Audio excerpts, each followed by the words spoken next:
Assalamualaikum dan salam sejahtera. Selamat datang ke dalam episod terbaru podcast Cuba Cerita. Borak sini, habis sini. Saya Fairuz Farhanah bersama dua lagi rakan saya iaitu. Saya Isma. Dan saya Mei. Baiklah, podcast ini adalah merupakan satu produk inisiatif pelajar penyiaran UiTM Shah Alam yang bertujuan untuk menggali pendapat dan pandangan para pelajar daripada universiti yang berbeza berkenaan pelbagai topik semasa secara lebih mendalam. Segala topik akan dibincangkan untuk memberi pengetahuan yang lebih luas kepada para penonton. Betul tu. Tanpa buang masa lagi, untuk topik episod pembukaan kali ini, kita nak bercerita dengan tetamu kita tentang kehidupan universiti, lain rasa. Jadi, sebelum kita teruskan dengan pertanyaan dan perkongsian cerita untuk kali ini, bersama kami hari ini dibawa khas daripada dua universiti yang berbeza, UKM dan UMPSA, iaitu Umairah Afika dan Haziq Iqbal. Hai, nama saya Maira. Saya dari Universiti Kebangsaan Malaysia, pelajar tahun 1, program Teknologi Kimia. Okay, dan saya pula Muhammad Haziq Iqbal. Saya sekarang tengah tahun 3 di UMPSA dan mengambil kos Software Engineering. Jadi inilah dia dua tetamu kita untuk hari ini. Sekarang kita nak teruskan dengan topik kita untuk hari ini. Sebelum kita kupas semakin dalam, kita nak tahu adakah universiti yang anda pilih sekarang ini adalah universiti pilihan anda sendiri?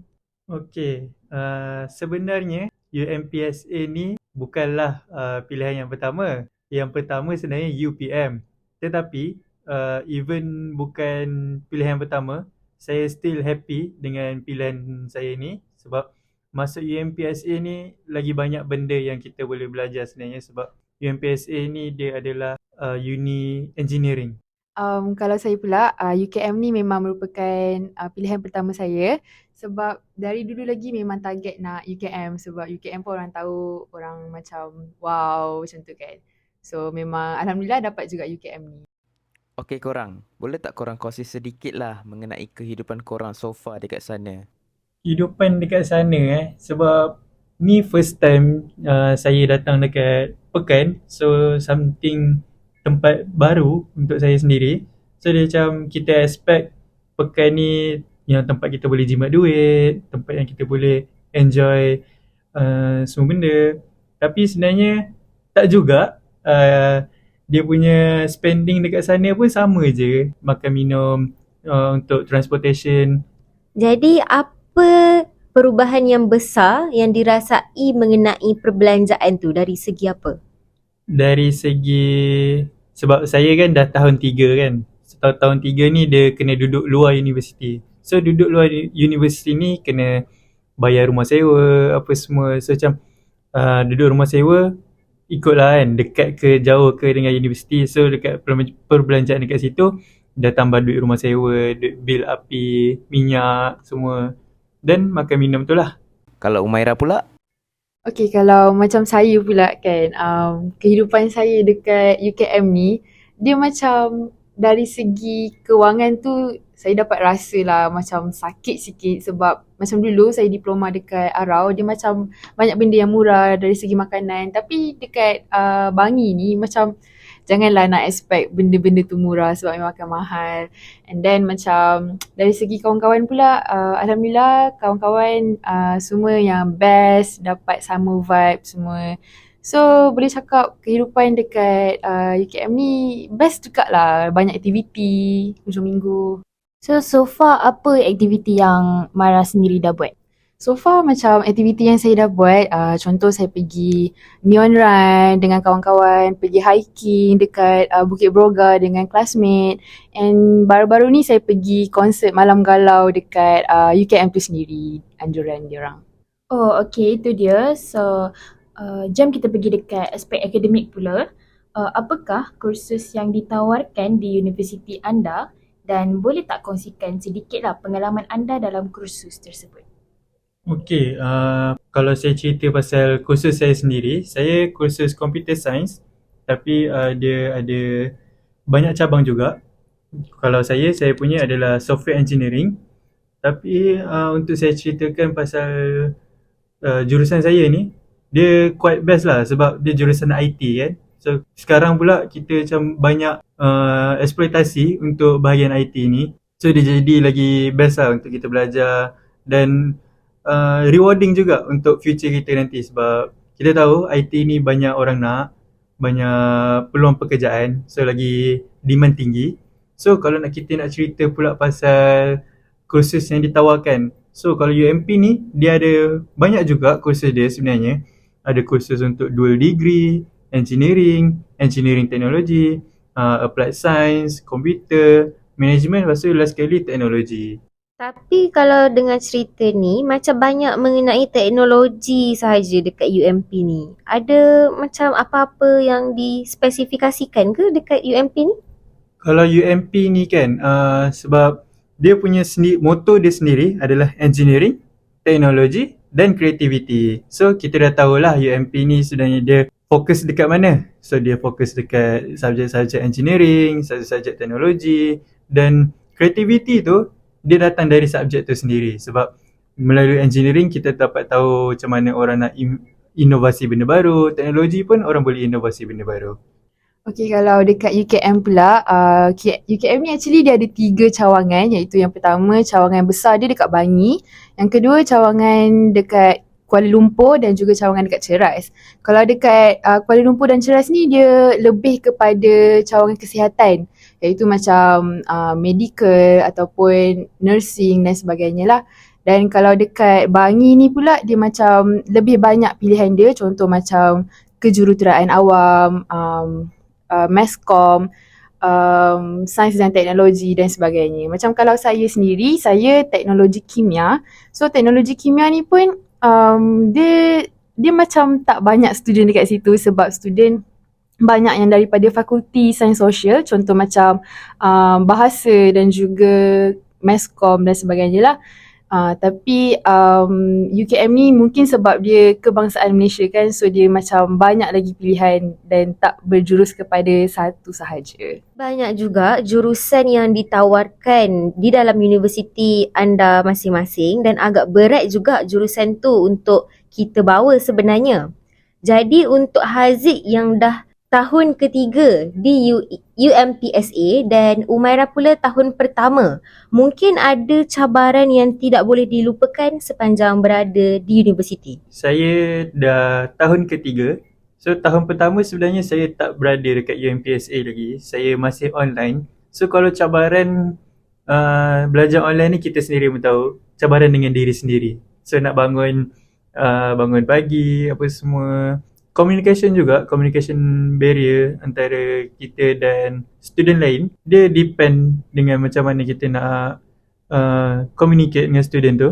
Lepas tu sebab bila tahun kedua ni dah dekat UMPSA ni, so dia jadi lagi senang lah untuk atasi cabaran-cabaran tersebut sebab kita dah dekat kan dengan student masing-masing, so boleh jumpa apa semua dalam kelas pun boleh cerita. Macam saya pula, sebab saya pun baru tahun pertama, jadi saya rasa macam tak banyak sangat cabaran. Tapi yang saya rasa paling ketara lah yang mencabar untuk saya is dari segi pelajaran lah kot. Sebab kimia ni sebenarnya satu benda yang bagi saya agak sukar untuk saya menghadaminya, tapi saya terpaksa menerimanya. Jadi tu cabaran yang saya rasa macam agak sukar untuk saya. And yang kedua ialah cabaran untuk saya macam nak cari kawan-kawan yang boleh vibe dengan saya, sebab kita kan berlainan umur, jadi nak cari yang sama umur tu mustahil lah, tapi nak cari sama vibe tu mungkin saya perlu try and error juga. Tu je lah. So kadang yang paling sukar bila hujan lah.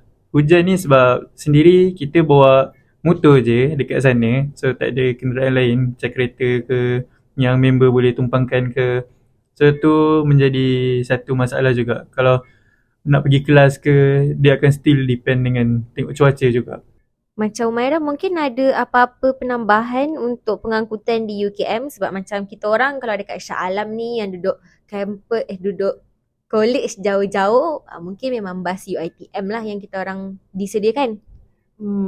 Samalah, sebab kita orang UKM pun memang cabaran pengangkutan is bus. Tapi macam alhamdulillah lah, bas dekat UKM ni agak banyak and macam frekuensi masa untuk menunggu pun tak lama sebab saya dengar ada U lain macam sejam. Macam lama gila yang saya tengok ada dekat satu universiti ni panjang gila beratur. Tapi UKM macam tak perlu tunggu lama sangat. Satu zon ada 3 bas.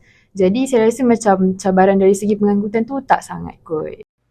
Okey, cakap pasal pengangkutan ni, pengangkutan akan mengambil masa jugalah untuk perjalanan pergi balik ke satu tempat, nak balik ke kolej dan sebagainya. Jadi, universiti anda berdua ada curfew ataupun tidak? Okay, kalau UMPSA ni, sebenarnya saya ingat dia ada curfew. Sebenarnya tak ada. So, bila kita nak keluar masuk daripada UMPSA tu, quite senang lah juga sebab dia still ada pagar, so dia akan jaga juga pagar tu. But then, dia tak akan halang lah kalau orang nak keluar masuk, dia akan just tanya je. Kalau UKM pula orang kata kita orang ada nama sendiri. UKM tu selain Universiti Kebangsaan Malaysia, kita orang ada Universiti Keluar Masuk. So tu sendiri dah melambangkan yang UKM tak ada curfew. And macam boleh je nak masuk bila-bila, nak keluar pun bila-bila. Tapi sebab kita orang ada 2 pagar. So pagar yang second gate tu dia akan tutup. Cuma pagar yang first je, which is pagar utama yang akan buka. Macam kita orang ada curfew. Tak tahulah awal ke tak nak dicakapkan, tapi pukul 11. Jadi pendapat korang, baik ataupun tidak sebenarnya ada curfew ni? Baik ke tidak ada curfew Kalau ikutkan saya lah, dia ada pros and cons dia. Satu, kalau kebaikan ada curfew ni, dia akan build diri sendiri lah untuk kita macam lagi disiplin apa semua, nak duduk dalam college, nak ikut time lah, ikut masa kan. So kalau cons dia ni pula macam kalau ada emergency ke, kalau macam ada benda yang lagi penting untuk kita keluar kan, itulah satu letdown dia. Kalau macam saya pula kan, saya rasa macam pros dia ialah macam kita dapat elakkan student dari kena culture shock. Sebab kan ada certain student contohnya macam first year, diorang tak biasa, diorang rasa macam seronok keluar malam semua ni kan. So dengan ada curfew ni lah kita macam dapat membanteras student ni daripada kena culture shock. Tapi cons dia pula macam samalah juga saya setuju dengan apa yang Haziq cakap. Macam kalau ada emergency ke kecemasan pukul 2-3 pagi tiba-tiba member kena langgar tiang ke apa ke kan, nak pergi hospital dah susah. Okey, tapi kita orang pelajar UiTM tetap menurut perintah. Betul. Okey, tadi kita dah bercakap tentang curfew dan had masa college-college sendiri yang mana UKM, Maira sendiri dah kongsi yang mana UKM tu universiti keluar masuk. So, boleh tak korang share lah sedikit, ada tak fakta-fakta menarik tentang U korang macam mana? Okey, fakta menarik Fakta menarik ni untuk saya quite menarik juga sebab UMPSA ni dia ada nama lama dia. Nama lama dia tu adalah College Universiti Kejuruteraan Teknologi Malaysia atau singkatan dia KUTM.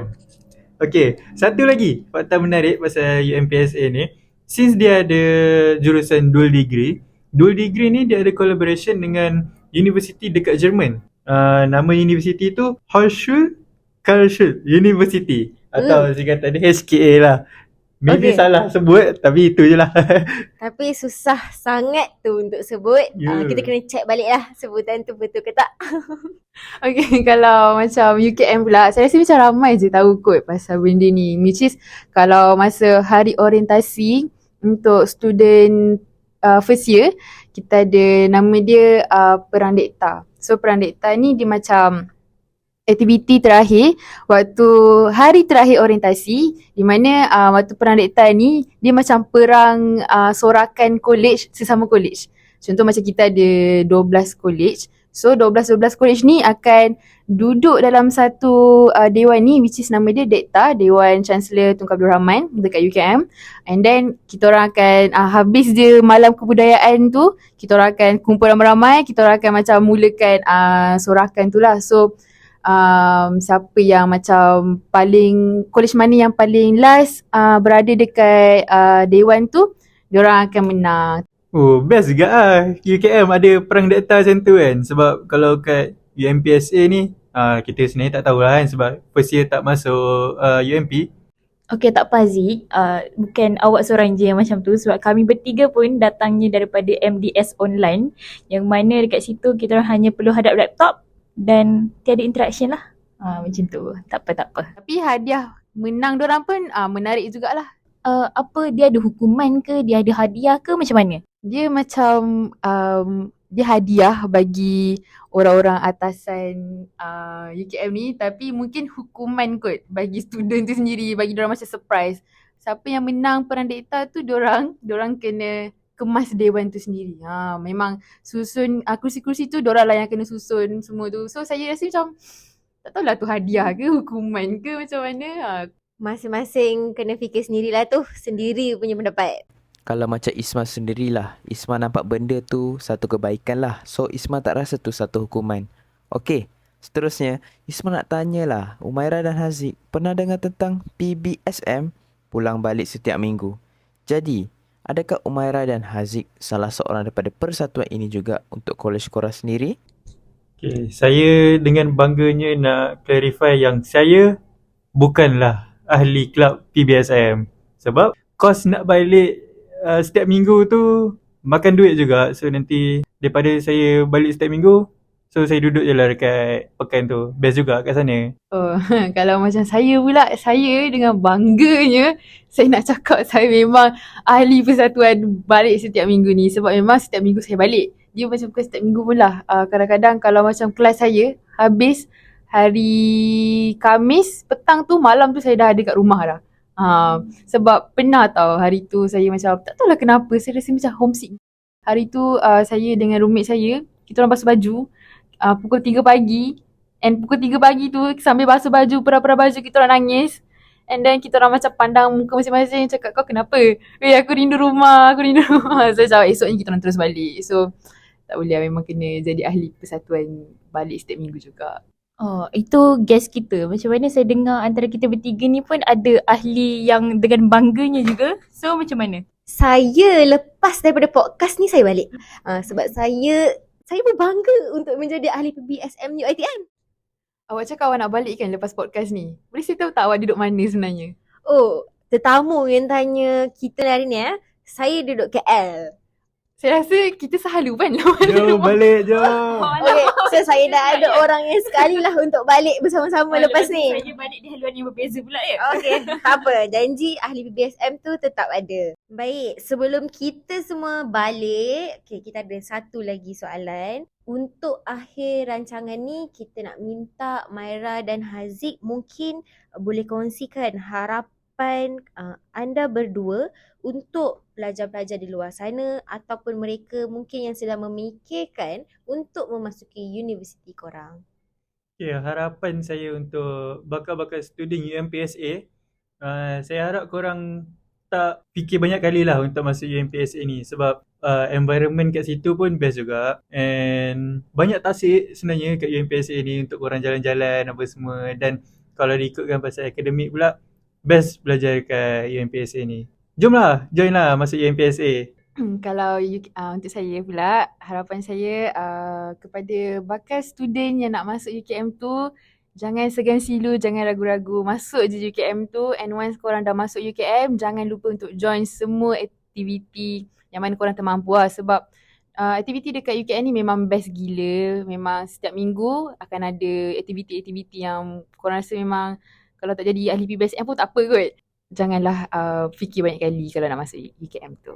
Okay, satu lagi, kalau kat UMPSA ni, kita tahu dia dekat Pahang kan, so negeri Pantai Timur. So, keluar je UMPSA ni, 5 minit macam tu, jumpa pantai. So, bolehlah korang nak healing. Okay, kalau UKM pula, kalau kat Bangi ni banyak kafe-kafe yang best, banyak tempat makanan yang best. Boleh kafe hunting dengan food hunting dengan kawan-kawan korang. So, UKM, let's go. Okey, berlawan-lawan dah UMPSA dengan UKM ni. Jadi kita harap banyak lagi pelajar yang mungkin memikirkan untuk masuk boleh membuat keputusan untuk memasuki UKM ataupun UMPSA. Dan jangan lupa juga UiTM juga sentiasa terbuka. UiTM di hatiku. Okey, terima kasih Haziq dan Maira. Itu sahaja untuk podcast kita kali ini. Jangan lupa untuk subscribe, like dan share podcast Cuba Cerita. Saya Fairuz. Saya Isma. Dan saya May mengucapkan selamat tinggal dan jumpa lagi dalam episod yang seterusnya. Bye! Bye.